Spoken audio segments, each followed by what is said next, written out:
Description of Fudo, or Acalanatha. Acala symbolizes the attainment of calm, unperturbed mind. The term is used for the unmoved, immobile, and motionless. It is also used to denote the indifference to passion or temptation.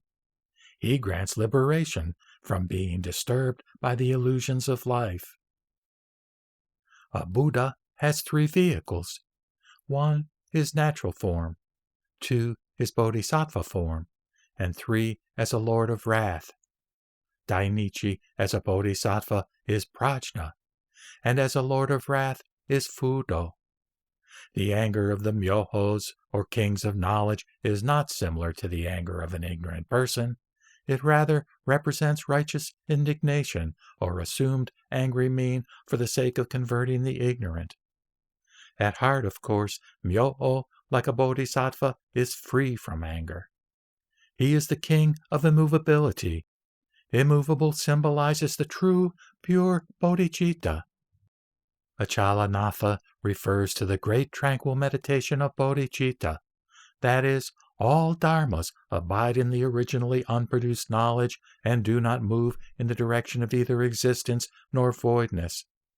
The Mahavirachana Sutra and Supakarisma describe Acala as Mahavirachana's doctrine command body, the Tathagata's dharma that cuts away the hindrances of the passions that are born from the mind and obstructs the cultivation of the practices.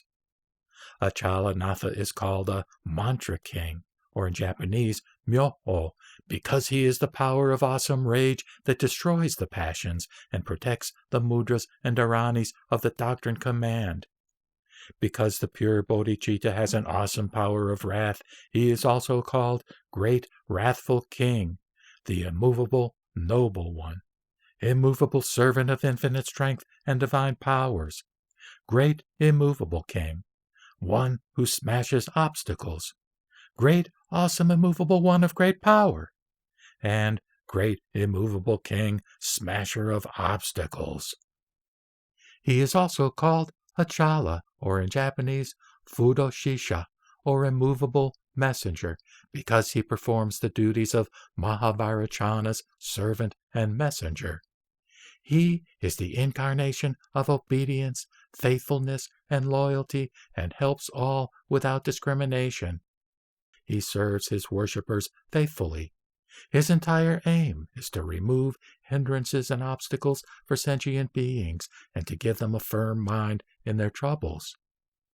His body of great compassion serves all who recite the mantras, and his body of suchness receives the offerings of spoiled food, which means that he consumes without remainder the obstacles of the actions or karma of the passions. Acalanatha's fundamental ground, or original station, is Mahavirachana. He is Mahavirachana's, quote, differentiated knowledge body, close quote, and is thus an aspect of the Tathagata.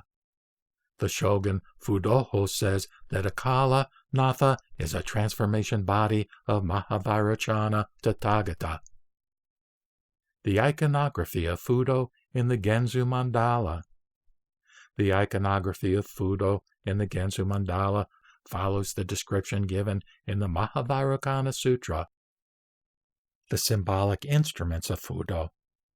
Acala is the chief of the 5 great kings. He is regarded as the third person in the Virachana Trinity. He has a fierce expression overawing all evil spirits. He is said to have attained Buddhahood, but still to return to his position with Virachana. He carries a sword signifying sharp wisdom, a noose, a thunderbolt. Colors of his images are various: black, blue, purple.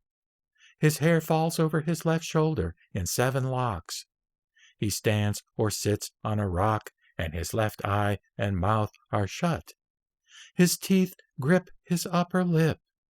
He has a wrinkled forehead. His second representation is with 4 faces and 4 arms, angry expression, protruding teeth with flames all around him.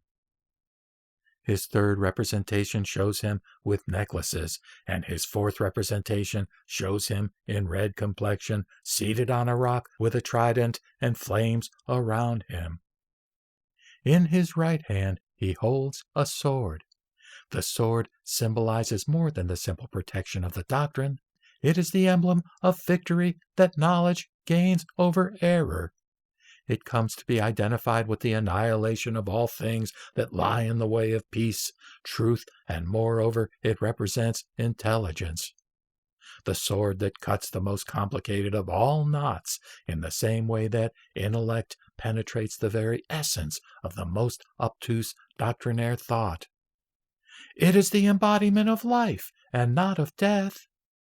Manjushri carries a sword in his right hand and a sutra in his left. The sacred sword is not to kill any sentient beings, but our own greed, anger, and folly. It is directed toward ourselves, for when this is done, the outside world, which is a reflection of what is within us, becomes also freed from greed, anger, and folly. The sword that Acala carries also destroys all the enemies who oppose the practice of the Buddhist virtues. Manjushri is positive. Acala is negative. Acala's anger burns like a fire and will not be put down until it burns up the last camp of the enemy. He will then assume his original features as the Vairocana Buddha, whose servant and manifestation he is.